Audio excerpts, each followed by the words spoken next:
What did Queen Elizabeth really think of Meghan Markle? You might assume you already know the answer.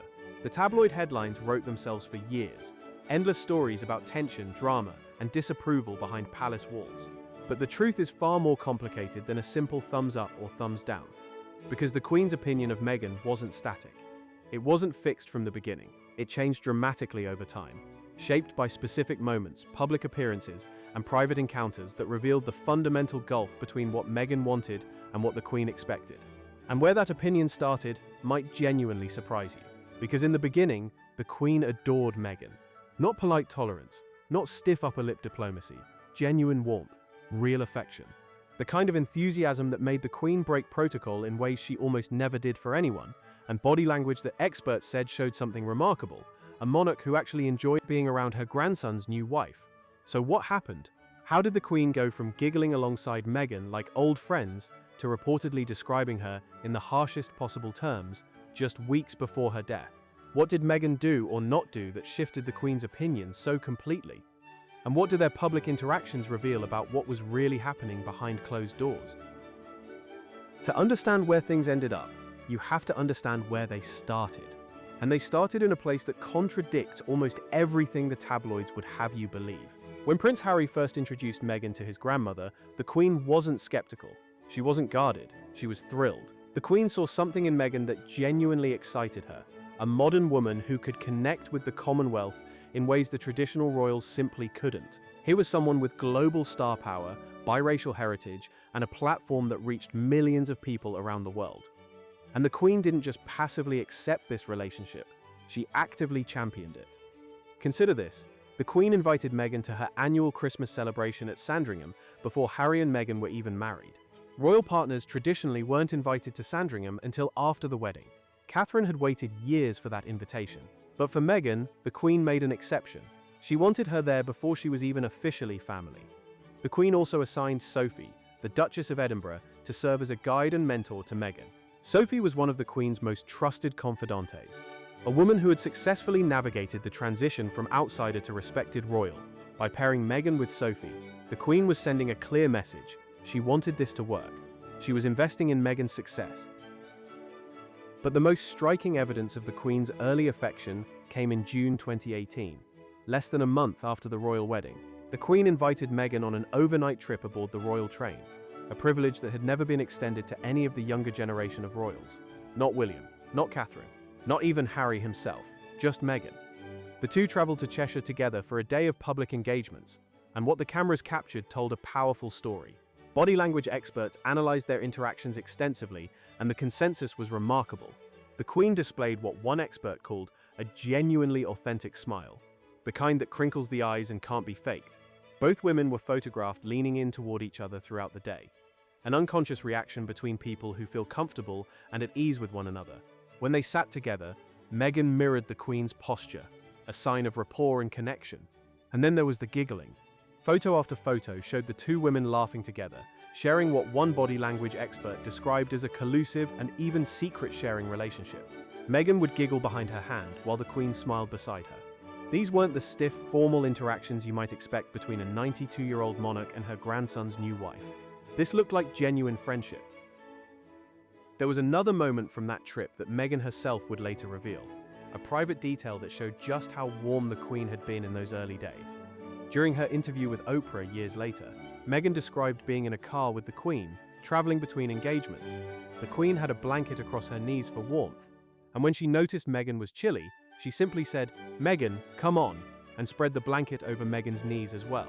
It was a small gesture, but it spoke volumes. The Queen treating Meghan not like a newcomer to be tolerated, but like a granddaughter to be cared for.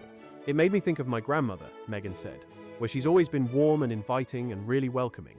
The Queen even chose the Chester trip specifically because the itinerary included a visit to a theatre, a nod to Meghan's acting background. It was a thoughtful gesture, selecting engagements that would make Meghan feel comfortable and confident. And afterwards, the Queen reportedly gave Meghan top marks for how she handled herself. This was a monarch going out of her way to welcome someone into the family, not merely accepting her, championing her. But the woman who shared her blanket that day would one day call this marriage a catastrophe. In early 2020, everything changed.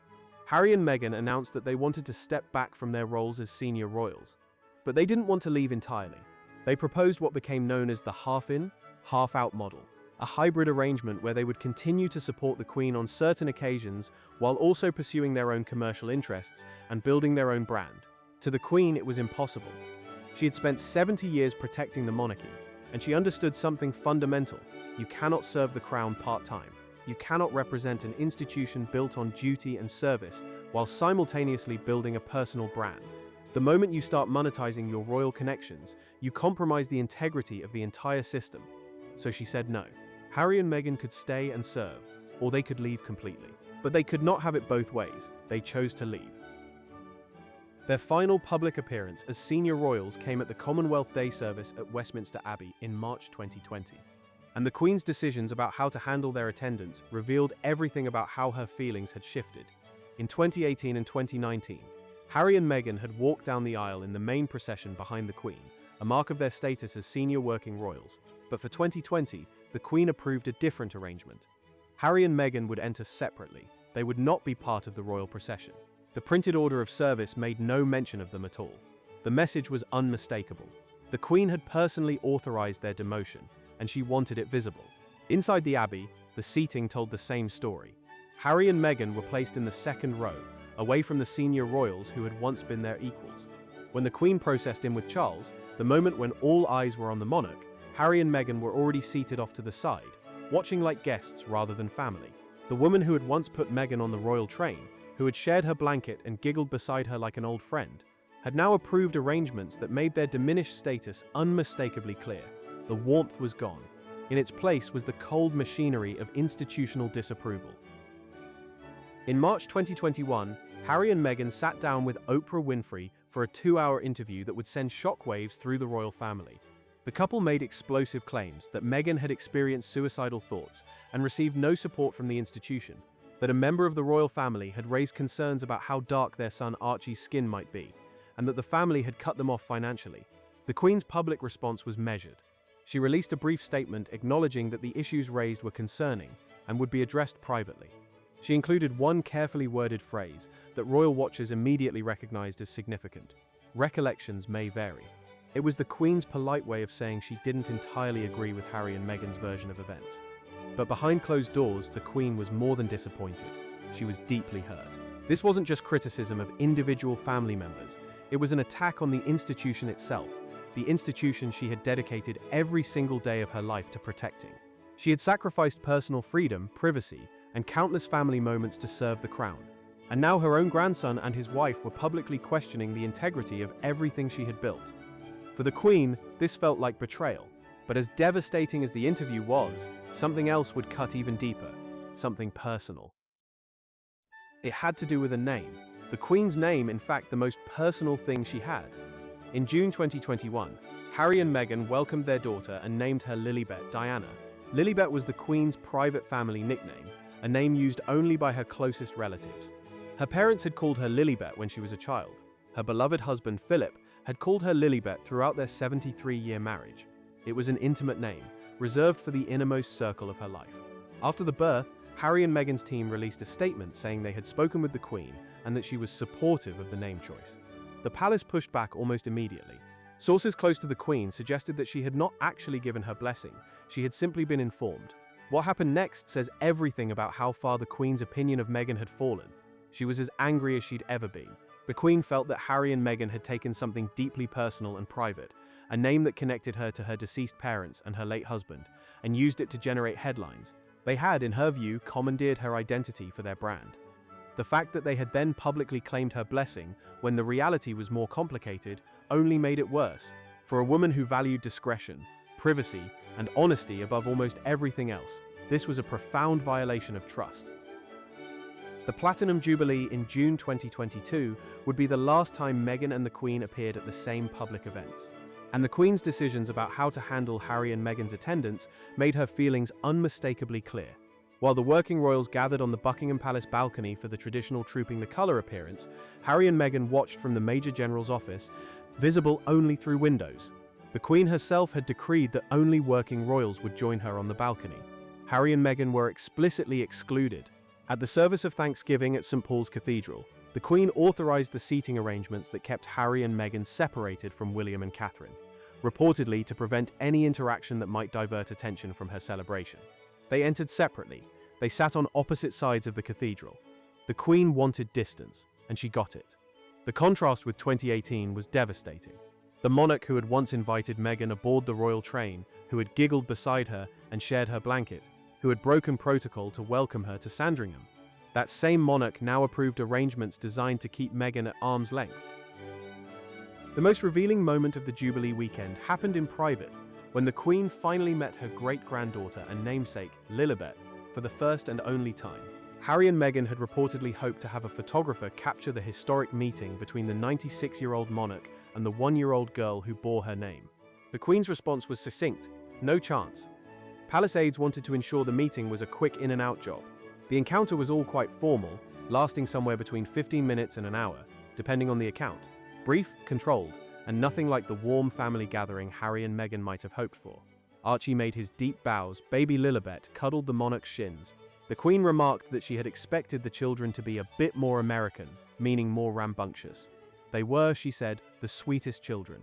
But even that tender observation carried an edge, a hint that she had expected something less refined from Harry and Meghan's children. And the refusal to allow photographs sent its own message. The Queen would not be used for what she apparently saw as a photo opportunity designed to benefit Harry and Meghan's image. But even that coldness didn't capture what the Queen truly felt about Meghan by the end.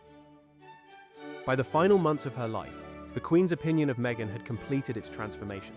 In August 2022, just weeks before her death, the Queen hosted guests at Balmoral Castle. During conversations at dinner, she reportedly referred to the marriage as a catastrophe for the family, and when discussing Meghan specifically, she allegedly used the word evil. Now, it's important to acknowledge that this particular account comes from an anonymous guest and was reported secondhand. We cannot verify the exact words the Queen used, and it's possible the characterization was exaggerated. The Queen was not the type to speak carelessly, even in private settings. But the fact that such claims emerged and were considered credible enough to publish tells us something profound about how dramatically the relationship had deteriorated.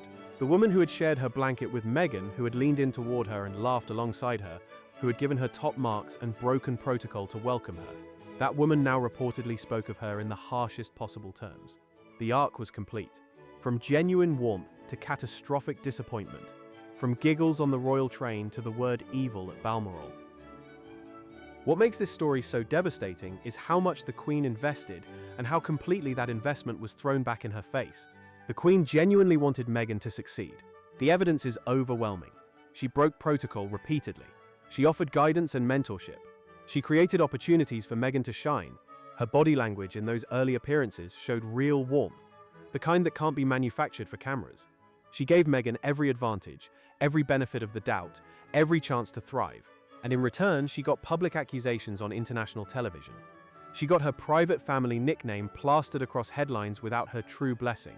She got a grandson who chose to air grievances to Oprah rather than resolve them privately with the grandmother who had always adored him. The Queen had spent 70 years putting duty above personal comfort. She had sacrificed privacy, freedom, and countless personal desires for the institution she served. She had watched her own sister struggle, her children's marriages collapse, her family's dirty laundry aired repeatedly, and through all of it, she had maintained dignity, discretion, and an unwavering commitment to the crown. Harry and Meghan made a different choice, and the Queen, who had given them so much, was left to watch from Windsor as they monetized their royal connections, spoke publicly about private family matters, and built a brand on the very access and status she had helped provide them. The Queen died in September 2022, carrying the weight of this unresolved chapter with her. The arc from giggling on the royal train to the word catastrophe at Balmoral tells you everything you need to know about how deeply the betrayal cut. Thank you so much for watching. Please like and subscribe, and if you enjoyed this video, YouTube thinks you'll like this one as well.